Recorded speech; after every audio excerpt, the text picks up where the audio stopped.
My name is Aidan, and for the past week, I have been following around one of my favorite runners of all time, Sir Mo Fara. Having just completed the first international half marathon in Djibouti, I wanted to find out a bit more about the most decorated athlete in British sporting history. The International Djibouti Half Marathon, with its slogan Gateway to Africa, was fully funded by the Djibouti Ports and Free Zone Authority. So it's no surprising that Mo Farah just became its official ambassador. As a fellow Briton, we found ourselves by chance thousands of miles away in a familiar place, the luxurious five-star Kempinski Hotel, the place to be seen by the who's of Djibouti society. Mo Farah was born in Mogadishu on the 23rd of March 1983 to a British father. It may come as a surprise, but he has an identical twin, Hassan. Fate separated the two, and due to the Somali Civil War, Mo Farah was afforded a chance to move to the UK. At a young age, his athletic talent was first noticed by his physical education teacher and encouraged him to abandon his football ambitions and to concentrate on long-distance running. He started competing locally in local championships and cross-country across the UK. Before long, Team GB noticed his potential for greatness and took him under his wings. Well, I'm about to sit down with Sir Mo Fara to find out a little bit more about him. So Mo Fara, thank you so much. It is truly an honor to be sitting here with you. You can't imagine how much I've been waiting for this opportunity. So thank you for sitting with me today. You're welcome. In Djibouti, of all in places. Djibouti, who would have thought that? Right. The Londoners. Two British people right here. Yeah. In our hometown. Firstly, congratulations on your recent win at the first international half marathon in Djibouti.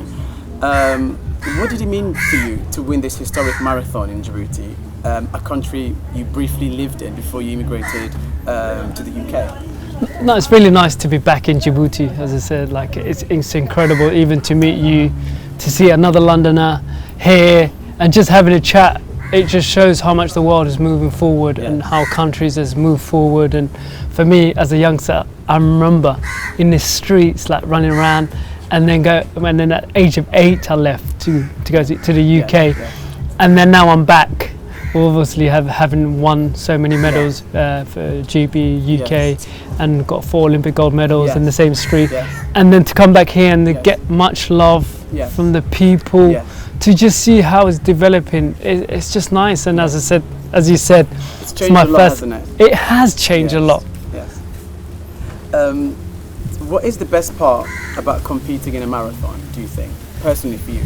For me, marathon's a little difficult. I honestly prefer, long distance. Long distance. I do like the long distance. I have tried marathon, and for me, what I enjoy most is the 10,000 and 5,000. So if I was to choose one event, it will have to be the 10,000 meters on the track. But again, coming out here in the street in Djibouti and just enjoying, 21 kilometers, and Bashir has, a Belgium record. Exactly.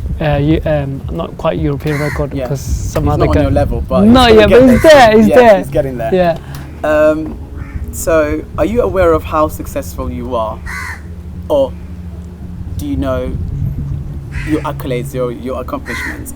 So if you don't know, let me give you a quick reminder. This may take a while, so I'll be very quick.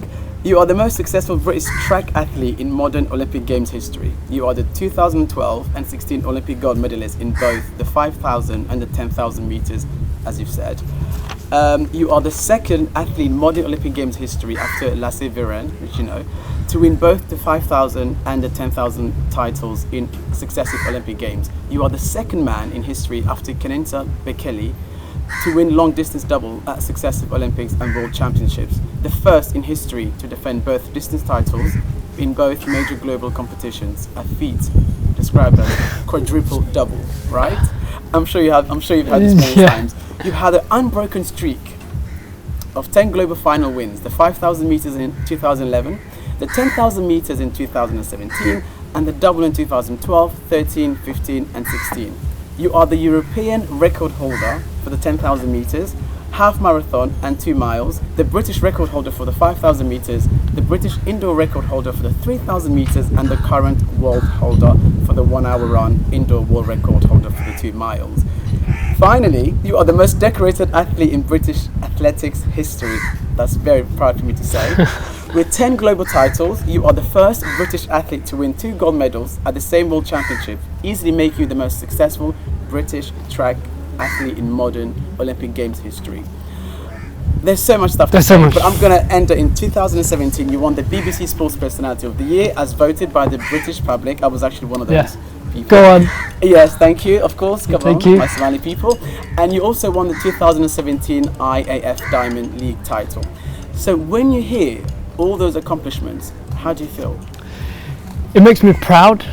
As I said, like when you're reading through this, you don't quite notice, but in terms of, you know, when I started in my career, I started at the age of 12, it just shows you anything is possible, and that's what we have to do. And for me, most proud moment, I guess, for me, is seeing youngsters to follow the footsteps you have, you know, what you past, what you've done in the past, and to continue that. And if we can change so many people and give them hope and opportunity, the happier. I couldn't agree more. So your running style has been described as bouncy, tactical, finished with a quick print, finish at the end. Is that accurate, or do you always change up? Depends on the competition that you are taking part in. No, you are right. It's something, you know, you have the talent.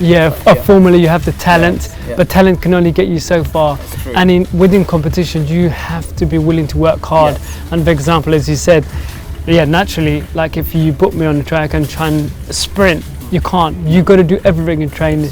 So it's something that I do practice often, and depends on what event I'm doing. It's something that I do regularly practice and put in the work.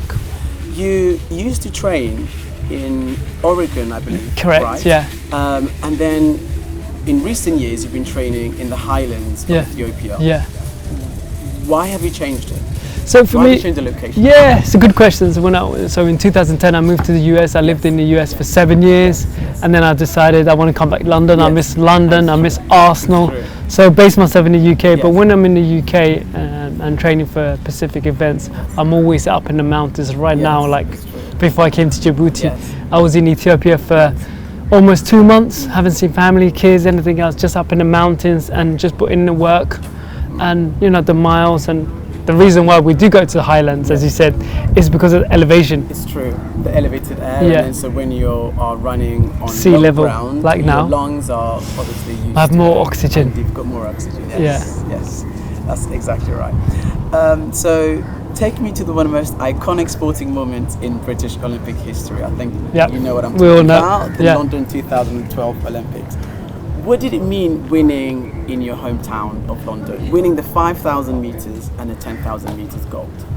It was incredible, to be honest. As an athlete, as a sportsman, you know, you dream becoming an Olympic champion. That's when you do as home country.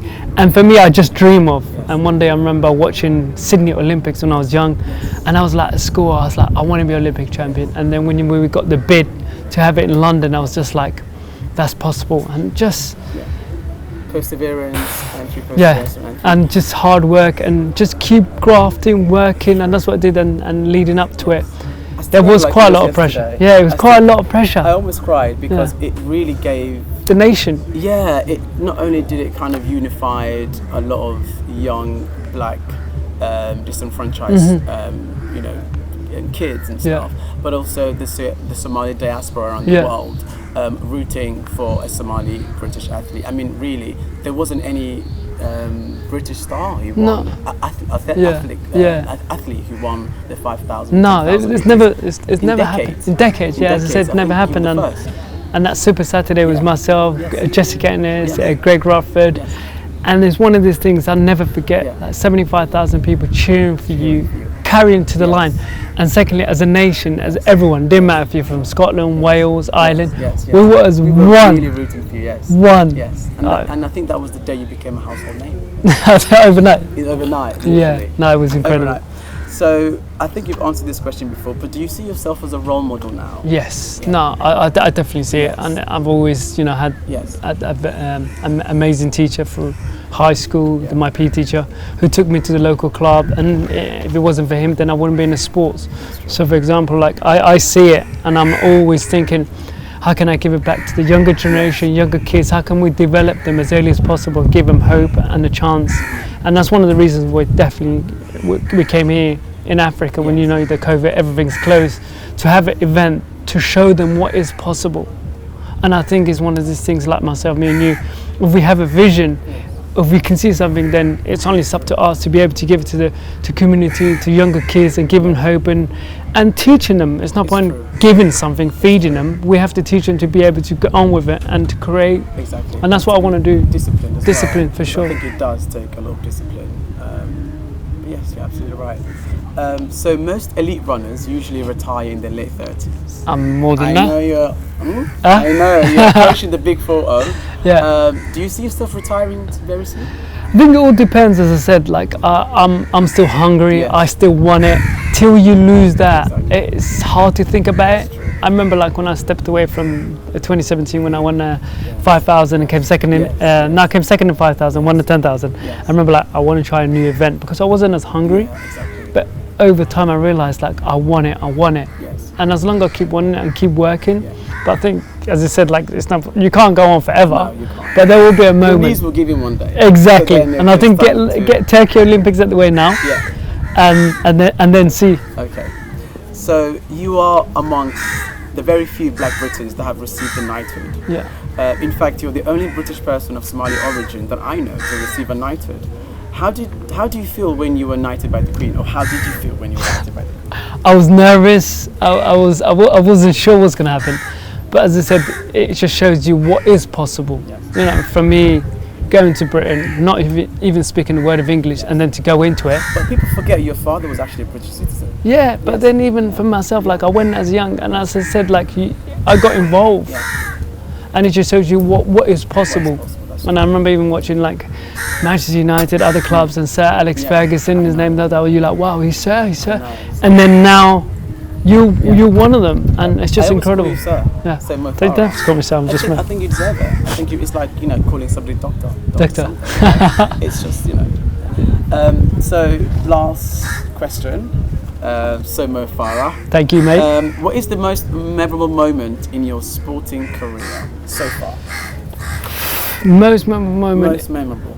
have to be London 2012. Yes, I know. To just cross the line, Yeah.